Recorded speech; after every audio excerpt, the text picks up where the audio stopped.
आज हम पढ़ेंगे इनकम फ्रॉम हाउस प्रॉपर्टी। आज इसके सब कंसेप्ट्स क्लियर करेंगे और नेक्स्ट वीडियो में मैं एक या दो क्वेश्चन करवा दूंगी जो आप अच्छे से मतलब हाउस प्रॉपर्टी के मामले में तो आप बेझिझक हो जाओगे कि हाँ ये तो हो ही जाएगा, वैसा टाइप का। ठीक है, तो पहले इसका फॉर्मेट देखते हैं। क्या ग्रॉस एनुअल वैल्यू, इसका कंप्यूटेशन करना पड़ता है, ये बाद में देखते हैं। Minus municipal taxes paid by the owner of the property during the PY। अब अगर क्वेश्चन में लिखा होगा कि municipal taxes paid by the tenant, तो ये हम लोग यहाँ पे माइनस नहीं करेंगे, जो ओनर पे किया है हम लोग उसी को माइनस करेंगे। ठीक है, इसके बाद आपका निकलेगा नेट एनुअल वैल्यू। उसमें से आप डिडक्शन ले सकते हैं अंडर सेक्शन 24। पहला क्या ले सकते हैं, स्टैंडर्ड डिडक्शन। क्या, कितना, 30% ऑफ द NAV।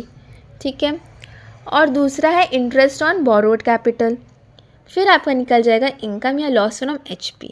बस इतना छोटू सा फॉर्मेट है इसका। और अब देखते हैं कि GAV कैसे कैलकुलेट करते हैं हम। फर्स्ट स्टेप, सेकेंड स्टेप, बस दो ही स्टेप है इसमें। फर्स्ट स्टेप में हम लोग करेंगे रीजनेबल एक्सपेक्टेड रेंट को कैलकुलेट करेंगे।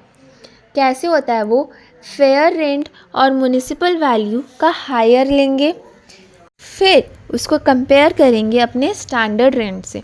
अब उन दोनों का जो छोटा है वही हम लोग का रीजनेबल एक्सपेक्टेड रेंट बन जाएगा। ठीक है, सेकेंड स्टेप में हम लोग क्या करते हैं, annual rent minus unrealised rent. Annual rent मतलब जो आपका पर मंथ जो है रेंट, आपको मल्टीप्लाई करना है उसको 12 से।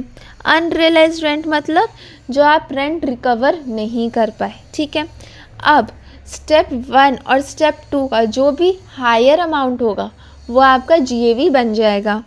पर यहाँ पे भी कहानी ख़त्म नहीं हुई, आपको उसमें से डिडक्ट करना पड़ेगा वैकेंसी अलाउंसेस, मतलब जितना महीना आपका प्रॉपर्टी खाली पड़ा था उसका आपको माइनस करना पड़ेगा और रेंट पर मंथ से मल्टीप्लाई करना पड़ेगा। ठीक है, अब इंटरेस्ट ऑन बोरोड कैपिटल में आ जाते हैं। अब इसका डिडक्शन जो हमें मिलता है वो पेड या payable during the previous year होना चाहिए। मतलब आपने पे किया या फिर आपको पे करना चाहिए था पर आपने पे नहीं किया, पर तब भी आपको दोनों का ही डिडक्शन मिलेगा। ठीक है, अब इसकी कुछ लिमिट्स है वो मैं डाल दूँगी, आप एक बार देख लीजिएगा क्योंकि इसमें कुछ समझाने जैसा है नहीं। अब ये याद रखिएगा, बहुत इंपॉर्टेंट है, आप सिर्फ 2 ही हाउस को सेल्फ ऑक्यूपाइड डिक्लेयर कर सकते हैं और उन 2 हाउस का GAV नील होगा, NAV नील होगा, स्टैंडर्ड डिडक्शन भी नील होगा क्योंकि 30% ऑफ द NAV लेते हैं हम लोग स्टैंडर्ड डिडक्शन, और NAV जब 0 है तो 30% ऑफ 0 इज़ 0। बस आप इसमें इंटरेस्ट ऑन बोरोड कैपिटल ले सकते हैं। ठीक है, लेट आउट मतलब जो आपने रेंट में दिया हुआ है एक्चुअल में, और DLO deemed to be let out मतलब कि मैंने आपको भी बताया ना कि सिर्फ आप 2 ही हाउस SO डिक्लेयर कर सकते हैं, शो कर सकते हैं, पर आपके पास ना 3 हाउस है तो आप क्या करोगे, तो आप एक को ना डीम्ड लेट आउट बोल दोगे। ठीक है, मतलब वो मेरे पास है पर हम लोग मान लेंगे कि वो भाड़े पे लगा हुआ है। और इसमें ना आपको जो GAV का कैलकुलेशन करना पड़ता है ना, उसको आपको बस फर्स्ट स्टेप ही करना पड़ेगा, मतलब जो रीजनेबल एक्सपेक्टेड रेंट वाला है।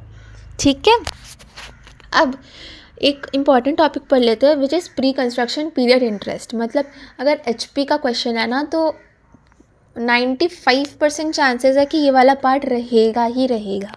तो इसमें ना आपने कंस्ट्रक्शन के पहले जो लोन लिया है आपको उसका भी डिडक्शन मिलता है इन इक्वल 5 इंस्टॉलमेंट्स। ठीक है, 5 इक्वल इंस्टॉलमेंट्स में आप ले सकते हो इसका डिडक्शन। अब ये प्री कंस्ट्रक्शन पीरियड क्या होता है वो तो बता दीजिए। तो प्री कंस्ट्रक्शन पीरियड मतलब जिस दिन आपने लोन लिया वहाँ से लेके 31 मार्च किसका, immediately preceding the date of completion of construction. ठीक है, ये वाला हम लोग एक क्वेश्चन करेंगे नेक्स्ट वीडियो में, तब आपको क्लियर हो जाएगा, ऐसे इतना क्लियर नहीं हुआ होगा अभी, आई नो। ओके, अब मैंने बोला ना कि अनरियलाइज्ड रेंट को हम लोग माइनस करते हैं स्टेप 2 में, याद करो, annual rent minus unrealised rent है ना। अब मानिए कोई भला इंसान था, वो आपको दे दिया रेंट, भले ही 5 साल 10 साल बाद पर आपको मिल गया, तो क्या करोगे आप? वो भी टैक्सेबल हो जाएगा। भले ही आप वो प्रॉपर्टी बेच दिए, आपके पास वो प्रॉपर्टी नहीं है, पर तब भी वो टैक्सेबल हो जाएगा। और इसका बस एक ही है कि आपको 30% का डिडक्शन मिल जाएगा, जो टैक्सेबल अमाउंट होगा। ओके, तो बस एचपी में आपको इतना ही पढ़ना था। नेक्स्ट वीडियो में हम लोग क्वेश्चंस करेंगे। ओके, सो बाय बाय, आज के लिए इतना ही।